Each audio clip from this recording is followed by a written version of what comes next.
ఈ లోకమునైనను ఉన్న వారిని అని ఉందాడా అమ్మా? చాలా జాగ్రత్తగా చదవాలి వాక్యం. ఈ లోకమునైనను ఉన్న వాటినైనను అంటే ఏమేమి ఉంటాయి చదవాలి. ఎవడైనను లోకమును ప్రేమించిన ఎడల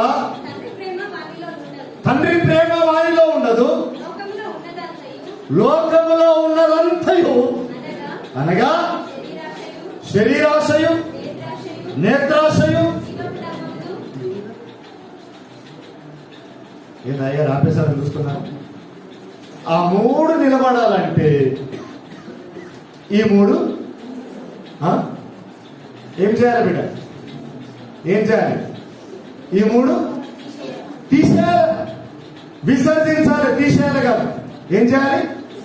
విసర్జించు. కాబట్టి నిలబడక నడవక, నిలబడక కూర్చుండక, ఈ మూడు ఆ మూడుని డామినేషన్ చేస్తాయి. నేత్రాశ, శరీరాశ, జీవగుణం. బాగా కొనుక్కొని బాగా సంపాదించుకున్నాం అనుకో, ఏమొస్తుంది? పొన్నయ్య వస్తాయని అంటారు మీరు. గర్వం వస్తుంది. వాటన్నిటిని వదిలిపెట్టాలి.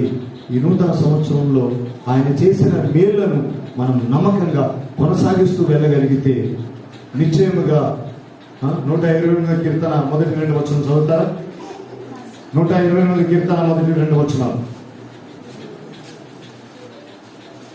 128 కీర్తన. యెహోవా యందు భయభక్తులు కలిగి చాలు. ఆయన త్రోవలందు నిలవడం ఒకటే కాదు అమ్మా, ఆయన ధర్మశాస్త్రమును ధ్యానించుచు వాటి యందు ఆనందించడం మాత్రమే కాదు, ఆయన త్రోవల యందు నడుచువారు ధన్యులు. ఇంకేమంటాడు? నిశ్చయముగా నీవు నీ చేతుల కష్టమును అనుభవించదవు, నీవు ధన్యుడవు, నీకు ఎస్. ఈ వేలు కలగాలంటే ఫైనల్ గా ఒకటే చెప్పి నువ్వు ముగిస్తా. రోమపత్రిక 8:28. రోమపత్రిక 8:28 వచనం.